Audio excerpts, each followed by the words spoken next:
साली आधी घरवाली। सिमरन की छोटी बहन विभा माँ के होते हुए भी सिमरन के ही पीछे लगी रहती थी।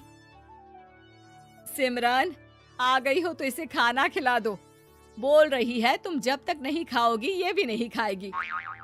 क्या है विभा, तुम खा लिया करो ना, मुझे ऑफिस से आने में देर हो जाती है। और कोई छोटी बच्ची तो हो नहीं तुम जो खाना भी नहीं खाती हो कि दीदी आएगी तो ही खाऊंगी। हाँ हाँ, छोटी बच्ची ही समझ लो। और एक बात, जब आपको पता है कि मैं आपके बिना नहीं खाती हूँ तो रोज रोज क्यों बोलती हो? अरे क्या है ये, दोनों बहनें कम माँ बेटी ज्यादा लगती हो।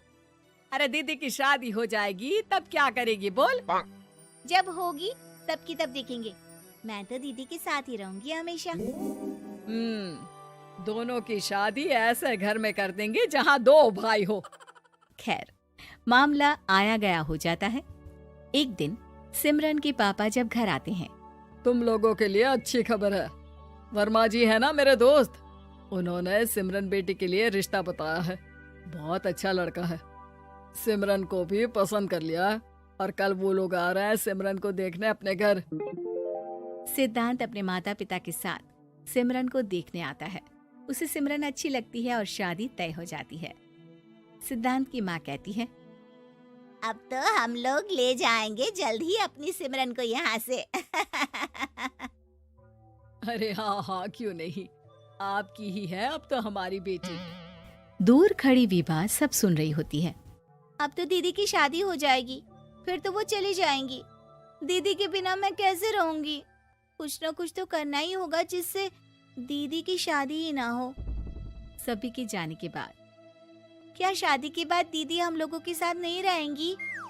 अरे नहीं तो फिर क्यों रहेगी, शादी हो जाएगी तो अपने घर चली जाएगी ना। तो मैं भी जाऊंगी उनके साथ, मेरा भी सामान पैक कर देना। अरे कैसे बात कर रही हो विभा, दीदी के ससुराल छोटी बहन नहीं जाती। हाँ, कभी कभी जाकर मिलाना और रोज फोन पर भी बात कर लेना, ठीक है? नहीं पापा, आप तो जानते हैं मैं दीदी के बिना खाना भी नहीं खाती, ना ही मुझे उनके बिना नींद आती है। सिमरन बहन की बात सुनकर इमोशनल हो जाती है। अगले दिन से विभा खाना खाना छोड़ देती है।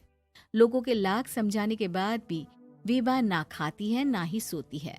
अंत में हार मानकर सिमरन सिद्धांत से मिलती है। सिद्धांत, मेरे मम्मी पापा ने बचपन से ही विभा और मुझे साथ रखा। वो मुझसे बहुत जुड़ी है। मुझे उसकी टेंशन रहेगी शादी के बाद, क्योंकि वो मेरे बिना नहीं रह सकती है। अरे ये तो छोटी सी बात है, वो हम लोगों के साथ हमारे घर में रह सकती है। जब उसकी अकल आ जाएगी या वो समझ जाएगी कि तुम्हारा घर वो नहीं बल्कि ये है, तो हम उसे घर छोड़ आएंगे, ठीक है? सिमरन खुश हो जाती है क्योंकि वो यही चाहती थी। वो माँ पिता से बात कर लेती है। अरे कैसी बात कर रही हो सिमरन, भला बेटी के ससुराल में हम छोटी बहन को कैसे भेज दे, जमाना क्या कहेगा? अरे तू पागल हो गया है, मना कर दे। इस शादी में इन लोगों का तो ये चलता ही रहेगा, कभी बहन यहाँ आ रही है, कभी वो बहन के पास जा रही है। अरे शादी हो रही है, कोई मजाक थोड़ी ना हो रहा है ना बाबा ना। माँ कैसी बात कर रही हो, सिमरन से मैं जुड़ाव महसूस कर रहा हूँ और इतनी सी बात के लिए इतनी अच्छी लड़की को कैसे छोड़ सकता हूँ? सिद्धांत की भी जिद होती है कि वो सिर्फ सिमरन से ही शादी करेगा, और होता भी वैसा ही है। सिद्धांत और सिमरन की शादी हो जाती है और दहेज में आ जाती है विभा।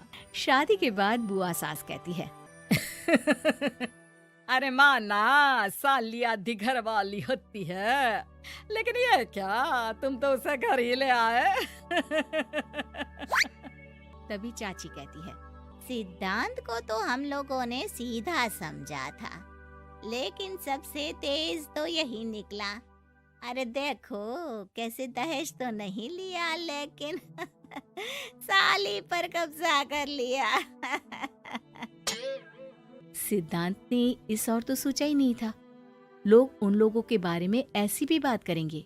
वो वहाँ से चला जाता है और चुपचाप अपने कमरे में लेट जाता है। क्या हुआ सिद्धांत, तुम अचानक से परेशान हो गए, कोई बात है क्या? अरे नहीं नहीं, वो थक गया था ना, शादी की सारी तैयारी और रस्मों के बीच, सोच रहा हूँ थोड़ा आराम कर लूं। हाँ ठीक है, आप लेट जाइए, मैं विभा का बेड लगा देती हूँ जमीन पर। क्या? वो यहाँ सोएगी? हाँ, बताया तो था कि उसे नींद नहीं आती मेरे बिना। तो तुम आराम से लेटो ऊपर, हम लोग नीचे बिछा लेते हैं। अरे नहीं नहीं, तुम दोनों आराम से लेटो ऊपर, मैं माँ पापा के रूम में जा रहा हूँ। सिद्धांत वहाँ से दूसरे कमरे में चला जाता है, जहाँ सिद्धांत के पिता उससे कहते हैं, क्या बात है बेटा, तू उस कमरे में क्यों नहीं सो रहा?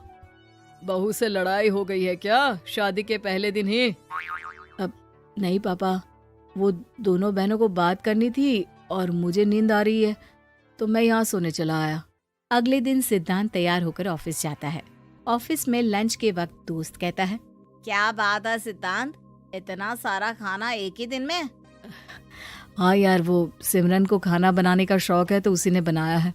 यार हम लोगों की तो सिर्फ एक ही बीवी है, इसकी तो दो है ना। सिद्धांत को गुस्सा आ जाता है। कैसी बात कर रहा है तू? अरे तू तो भाग्यशाली है जो बीवी के साथ साथ साली भी आ गई। अरे साली लोगों की तो आधी घरवाली होती है, तुझे तो पूरी की पूरी मिल गई। सिद्धांत का पारा अब 7वें आसमान में पहुंच जाता है। वो खड़ा होकर उस लड़के से लड़ने लगता है। हाँ, मेरी शादी में मेरी बीवी के साथ मेरी साली भी आई है, ये सच है, लेकिन सिर्फ कुछ समय के लिए, क्योंकि उसने सिमरन को बचपन से ही माँ की तरह देखा और यूं अचानक वो सिमरन से अलग नहीं रह सकती थी। इसलिए सोचो, अगर मेरी बीवी उसके लिए माँ का स्थान रखती है तो मेरा दर्जा क्या हुआ? तभी वहाँ बॉस आ जाता है। माफ करना सिद्धांत, यहाँ इस मेंटल लेवल के लोग हैं, जरूरी नहीं साली सिर्फ आधी घरवाली ही हो, कभी वो छोटी बहन तो कभी बेटी भी होती है। वेल डन सिद्धांत। सिद्धांत को अब ऑफिस में कोई कुछ नहीं कहता, लेकिन आस पड़ोस का वो तो वही हाल रहता है। सिद्धांत ऑफिस से घर की ओर आ रहा होता है कि रास्ते में उसे अपनी कॉलोनी का दोस्त मिल जाता है। क्या बात है, चेहरे की चमक बता रही है, शादी से बड़ा खुश है तू, क्यों? हाँ यार, अच्छी लड़की और अच्छा परिवार मिलना कहाँ होता है जल्दी आजकल। यार हमें भी दिला देना ऐसा परिवार जहाँ एक के साथ एक फ्री की स्कीम चल रही हो। सिद्धांत को फिर गुस्सा आ जाता है। वो दोस्त को मारने के लिए हाथ उठाता ही है कि वहाँ विभा आ जाती है। अरे जीजू, रहने दीजिए ना, ये लोग नहीं समझेंगे कि इंसानियत क्या होती है। ये सच है कि दीदी से कैसे दूर रहना, ये मुझे पता नहीं था। आपने मुझे दीदी के पास रहने का मौका देकर ये समझने का मौका दिया कि लड़की का असली घर उसका ससुराल होता है। मैं समझ चुकी हूँ, मैं जा रही हूँ जीजू, लेकिन मैं खुश हूँ कि आपने मुझे अपनी छोटी बहन समझा। सभी उन लोगों को देखकर ताली बजाने लगते हैं। विभा अपने घर चली जाती है और सिद्धांत खुशी खुशी सिमरन के साथ रहने लगता है।